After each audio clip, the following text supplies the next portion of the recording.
Čo ďalej? Ale faktom je, že korupcia je len jedna strana mince. Máme aj spravodlivosť, máme aj zájomnú politika, máme aj ekonomiku.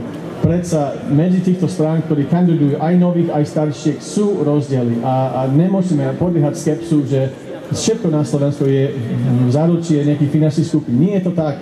Vidíme jednu časť toho celého a domnievame, že môže to byť ešte aj horšie.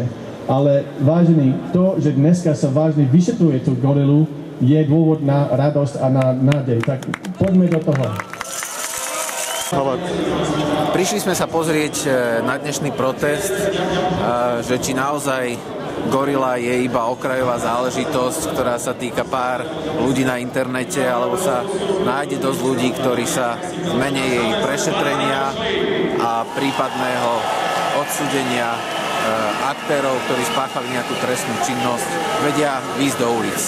A vidíme, že tých ľudí je tu dosť, že spoločnosť to zaujíma a preto mám nádej, že v budúcnosti sa politika už nebude formovať takým spôsobom, ako o tom gorila vypovedá a že nová generácia politikov už sa do takéhoto svinstva nenamočí.